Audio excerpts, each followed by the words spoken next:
Pada video pembelajaran kali ini kita akan masuk ke bab yang baru, yaitu tentang himpunan. Nah, tujuan pembelajaran pada video kali ini adalah diharapkan setelah mempelajari materi ini kita dapat membedakan kumpulan mana yang termasuk himpunan dan yang mana yang bukan himpunan. Kemudian kita juga dapat menentukan apa saja yang termasuk dalam anggota suatu himpunan maupun yang bukan anggota suatu himpunan. Nah, sebelumnya kalian pasti sudah pernah melihat kira-kira tempat ini ada di mana. Ya, tempat ini biasanya kita temui di perpustakaan. Kalau misalnya kalian masuk ke dalam perpustakaan, kalian pasti akan melihat kumpulan buku-buku. Nah, selain di perpustakaan juga biasanya ada di toko buku.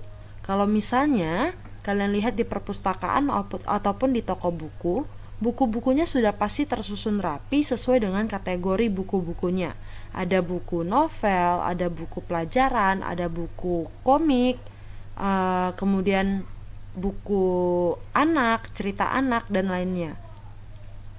Nah, sebenarnya tujuannya apa sih? Kenapa sih buku-buku ini harus disusun sesuai dengan kategorinya? Jadi tujuannya adalah untuk mempermudah kita dalam mencari buku yang ingin kita cari. Misalnya kita mau cari ini buku paket matematika, berarti kan kita pergi ke daerah buku pelajaran, kemudian kita cari lagi buku pelajaran matematika, kemudian dikelompokkan lagi ke buku pelajaran matematika kelas 7 misalnya. Nah, selain itu biasanya juga kalau misalnya kalian pergi ke supermarket seperti gambar ini, misalnya kalian ke tempat buah-buahan nih. Nah, buah-buahnya juga pasti sudah disusun berdasarkan jenisnya. Ada buah apel, ada buah mangga, ada buah jeruk, dan sebagainya. Tujuannya juga sama, untuk memudahkan kita dalam mencari buah yang mau kita beli. Nah, seperti itu juga yang dimaksud dengan himpunan. Jadi himpunan adalah kumpulan benda atau objek yang sudah didefinisikan dengan jelas. Nah, misalnya seperti gambar yang tadi nih. Ini adalah kumpulan buah-buahan. Berarti bisa kita sebut juga sebagai himpunan buah-buahan. Karena apa? Karena objeknya jelas, buah. Jadi, yang dimaksud dengan didefinisikan dengan jelas berarti tidak relatif. Sifatnya itu tidak relatif. Misalnya, sifat yang relatif itu seperti apa sih? Misalnya manis. Jadi kalau misalnya dibilang nih, himpunan buah-buahan yang manis. Nah, mungkin menurut si A, rasa buah mangga ini manis. Tapi menurut si B, rasa buah mangga ini asam. Maka definisinya tidak jelas. Karena kata manis itu sifatnya relatif. Berarti kumpulan buah-buahan yang manis itu bukan himpunan. Tapi kalau misalnya kumpulan buah-buahan itu termasuk dalam himpunan. Karena apa? Menurut mangga bagi semua orang, mangga itu pastilah buah. Jadi mangga pastilah anggota dari himpunan buah-buahan. Oke, supaya lebih jelas kita akan masuk ke contoh soal. Contohnya seperti ini. Tentukan apakah kumpulan di bawah ini merupakan contoh himpunan atau bukan himpunan. Yang pertama, kumpulan nama hari dalam seminggu. Nah, kumpulan nama hari dalam seminggu ini didefinisikan dengan jelas. Kenapa?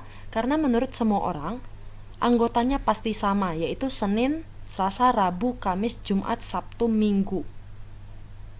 Maka, kumpulan ini termasuk dalam himpunan. Contoh yang kedua, misalnya kumpulan siswa bertubuh tinggi di SMP Kristen Immanuel. Nah, kata tinggi ini sifatnya relatif. Jadi misalnya Andi tinggi badannya 140 cm. Andi tingginya 140 cm. Nah, menurut Citra, Andi itu tinggi karena tinggi badannya 140 cm.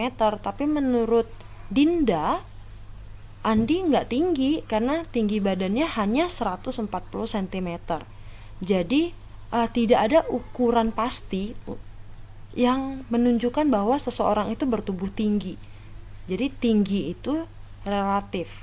Maka kumpulan siswa bertubuh tinggi di SMP Kristen Immanuel bukan himpunan, tidak termasuk dalam himpunan karena definisinya tidak jelas atau mengandung sifat yang relatif. Yang ketiga, kumpulan herbivora. Nah, herbivora ini termasuk dalam himpunan karena herbivora definisinya jelas, yaitu hewan-hewan pemakan tumbuhan. Yang keempat, kumpulan kota besar. Nah, di sini mengandung kata besar. Besar ini juga sifatnya relatif. Jadi bukan himpunan. Nah, kemudian kita akan menentukan anggota suatu himpunan dan bukan anggota suatu himpunan. Jadi di dalam himpunan ada anggotanya. Misalnya, A adalah himpunan nama hari dalam seminggu. Maka Senin anggota dari himpunan A. Atau bisa disebut juga Senin elemen himpunan A. Jadi elemen itu adalah anggota dan bisa dilambangkan dengan tanda ini. Ini berarti tanda elemen atau anggota. Jadi bisa dituliskan Senin elemen himpunan A. Nah, himpunan dinyatakan dengan huruf, bebas huruf apa saja dari A sampai Z, yang penting dituliskan dengan huruf besar. Nah, selain Senin ada lagi nggak anggota himpunan A? Ternyata ada lagi nih, Selasa juga. Selasa anggota dari himpunan A. Atau bisa ditulis juga Selasa elemen himpunan A dan dilambangkan dengan tanda ini nih, Selasa elemen himpunan A. Dan masih ada lagi ya, ada Rabu, Kamis, Jumat, Sabtu, dan Minggu. Kalian bisa tuliskan satu per satu.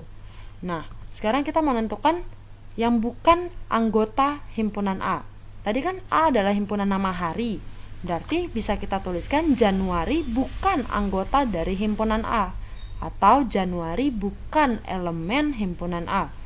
Dan lambangnya seperti ini. Tadi elemen hanya kayak huruf E, kalau bukan elemen berarti dicoret. Bukan elemen himpunan A. Atau Desember bukan anggota dari himpunan A. Atau bisa dikatakan juga Desember bukan elemen dari himpunan A, lambangnya seperti ini. Dan masih ada banyak lagi yang lainnya. Nah, jadi suatu himpunan kita dapat tentukan dengan jelas yang mana anggota dan bukan anggota himpunannya. Jadi kalau misalnya kita misalnya suatu himpunan tidak dapat disebutkan dengan jelas anggotanya, maka itu sudah pasti bukan himpunan.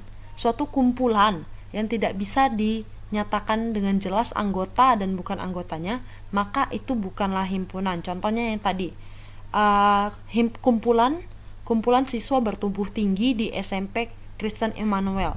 Jadi misalnya Andi mendata kumpulan siswa-siswa yang bertumbuh tinggi di SMP Kristen Immanuel, mungkin akan beda datanya dengan yang dibuat oleh Citra, seperti itu. Karena datanya itu tidak pasti, maka itu bukanlah suatu himpunan. Sekian video pembelajaran kali ini. Untuk video pembelajaran berikutnya kita akan membahas tentang penyajian himpunan.